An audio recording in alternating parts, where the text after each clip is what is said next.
Welcome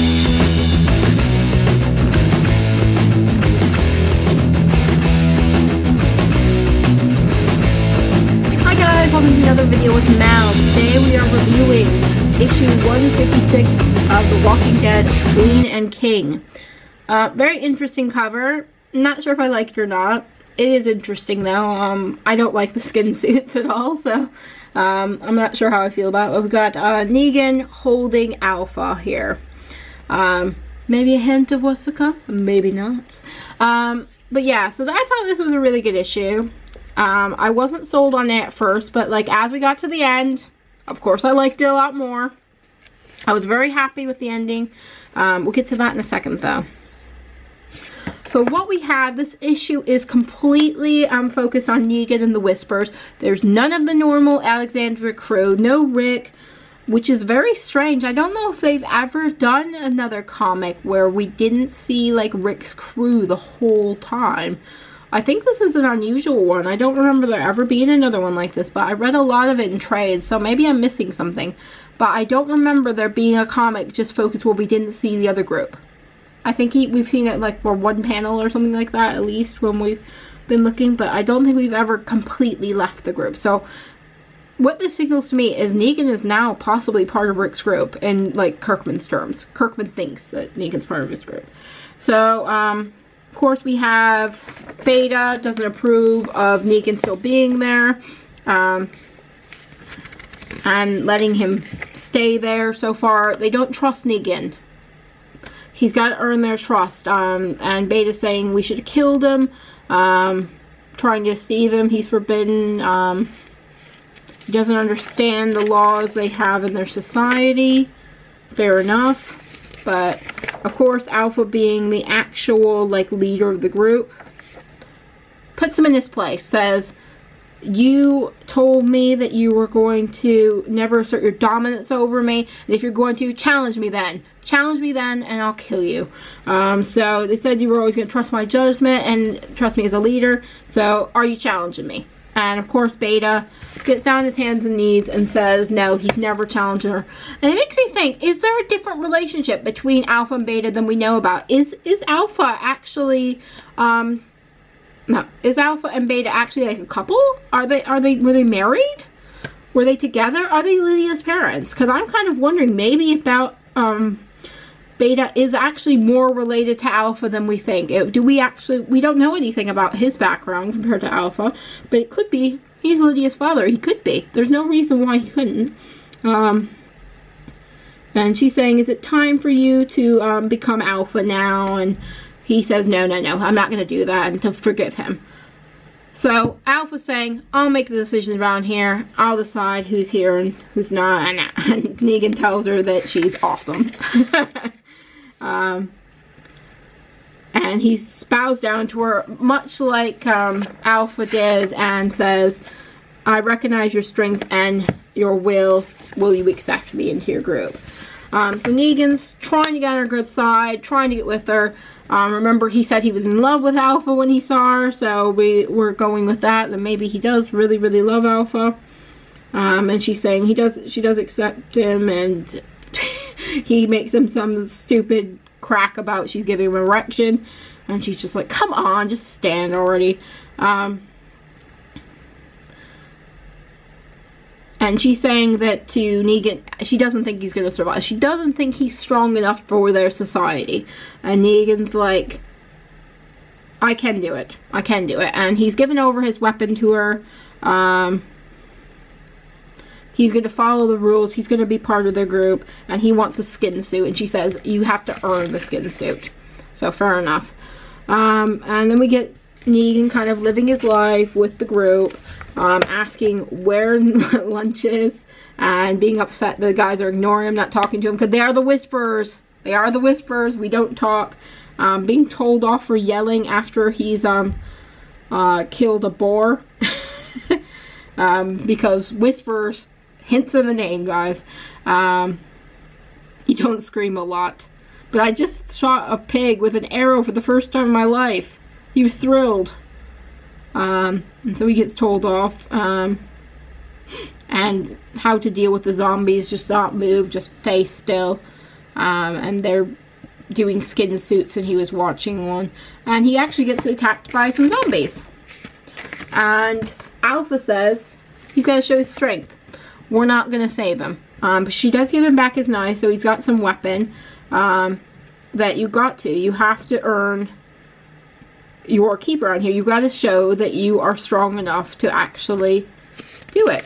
So that's cool. And they keep saying, if you are strong, you will survive. And that seems to be like the saying of the Whisperers. How they survive in this world is you got to be strong, otherwise you're going to die. So that's just what it is. Negan eventually kills 2 zombies. Very impressive. Everybody's like, oh my god, how did you kill 2? Negan's like, yeah, I'm great. If you guys hear pounding, my neighbor's doing some kind of construction nearby, sorry. And Beta, of course, not happy with this thing. Negan, of course, gets some nice dinner, and because of his 2 kills, Alpha invites him to dinner, and they sit together. Beta is on her other side, so she kind of has 2 men in her life. She wants them both, and Beta just says, not here, not with her, you sleep on the other side of the cab. And he's just mad at him. He doesn't want to be near this guy. He doesn't want this guy near Alpha. This makes me think that they are in some kind of relationship, and he is jealous of this.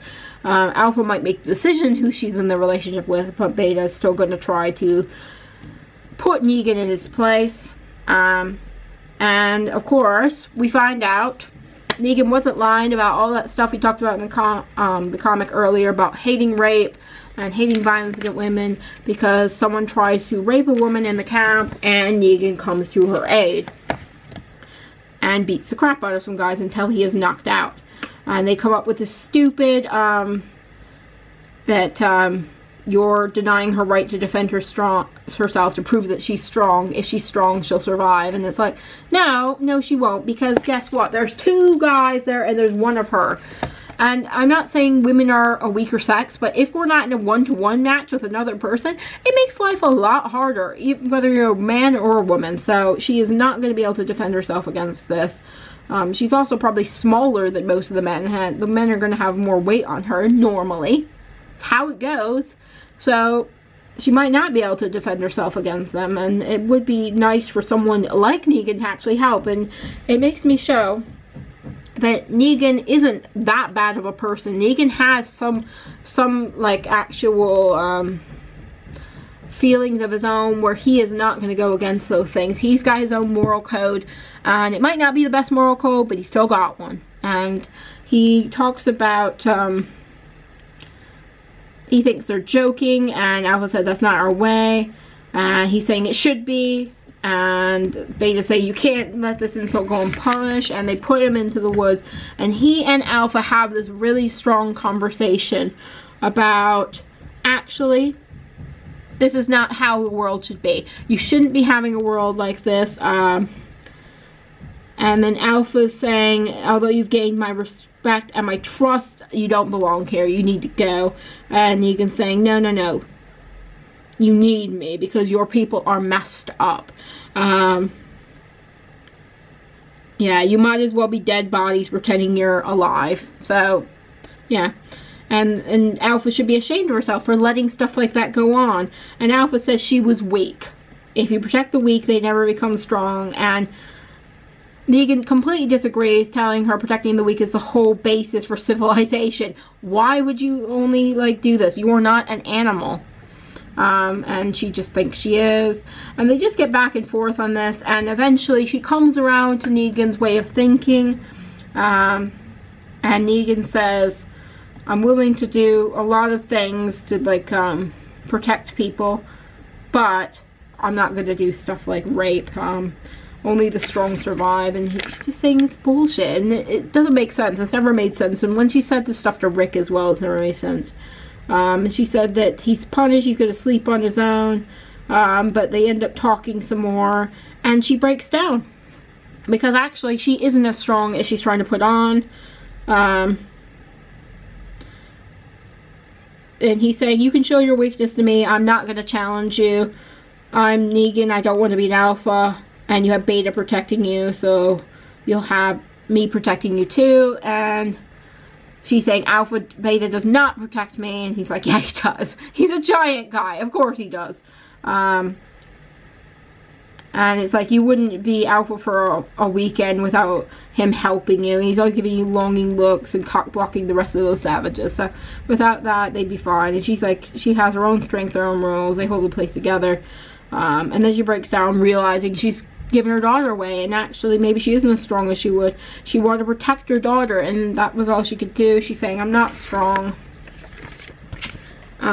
She really does break down and tell Negan a lot here. And, he tells her, we come back to the here's Negan comment saying, I lost someone very close to me right before it all happened. One day they were there and then it just fell apart. They died and it broke me. I don't feel anymore. I don't feel sad. I don't feel scared. I don't feel happy. I'm just here. And that's my strength. That's why I'm alive. I think that's a really, really strong panel for Negan. And we learn a lot about him in that panel. Even if we hadn't read Here's Negan, we know someone close to him died.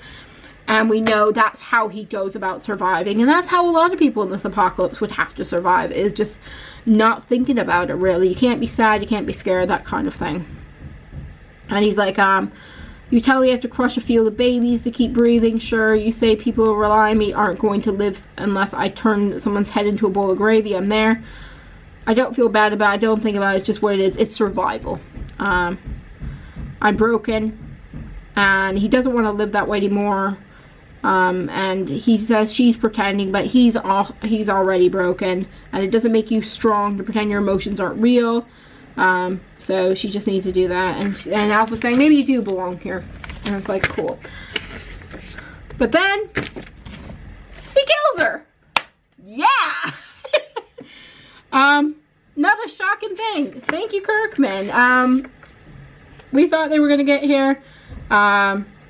He says he does belong here, and he says, I don't want to be here. So, and he kills her, cuts her head off, much like she did to a lot of the Alexandrians last year about this time. It's been about 12 issues, guys. It was one of my favorite issues of Walking Dead. And he says, wait until Rick gets a look at you. So he's killed the villain.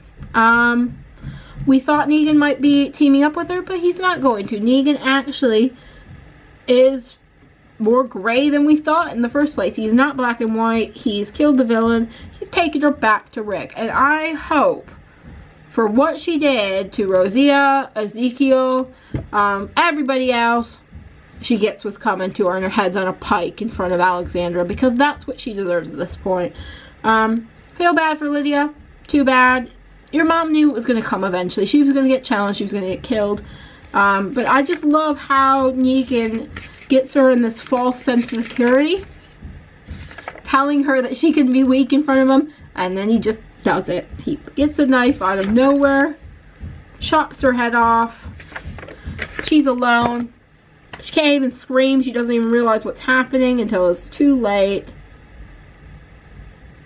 She can't save herself. And there you go. She was weak.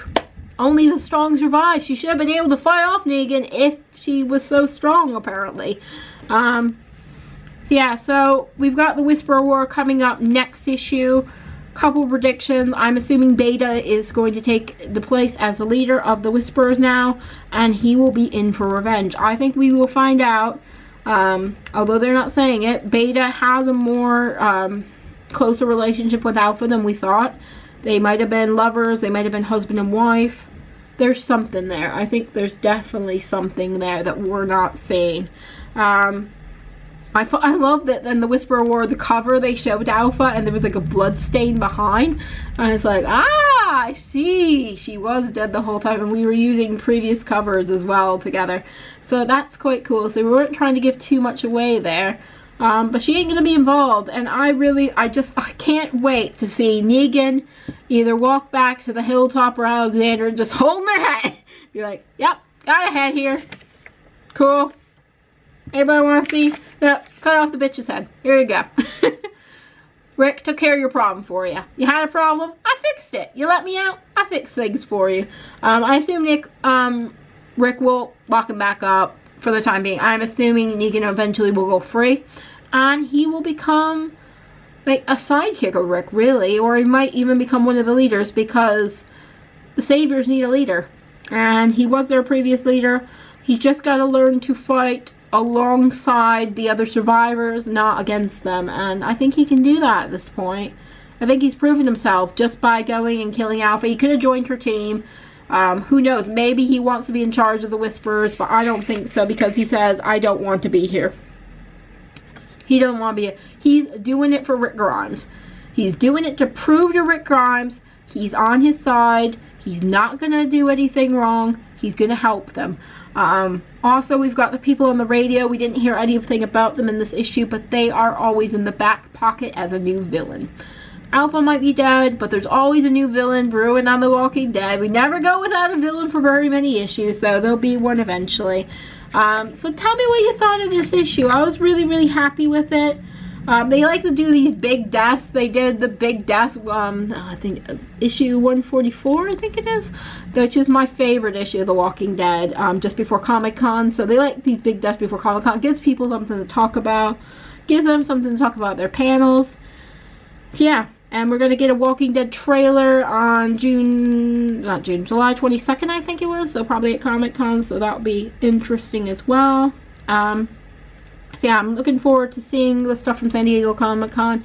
And I'm going to London Comic-Con. There won't probably be a Walking Dead panel there, but there'll be lots of Walking Dead stuff, and I will come back with loads of it. And there's supposed to be some exclusives as well for London Comic-Con this year, so that'll be really cool. So yeah, really enjoyed this issue. Let me know what you thought in the comments. What do you think is going to happen during the Whisperer War? 6 issues? Rest of the year, really? How are we going to be celebrating Christmas? Are we going to be cheering on the survivors? I think we will. Or are they going to be defeated? Because they can't always win, guys. They can't always win. So, thanks for watching, guys. I'll see you later. Bye-bye. Hey, guys. Mel here. I really want you to subscribe. Want you to subscribe. Want you to click that button below. Subscribe.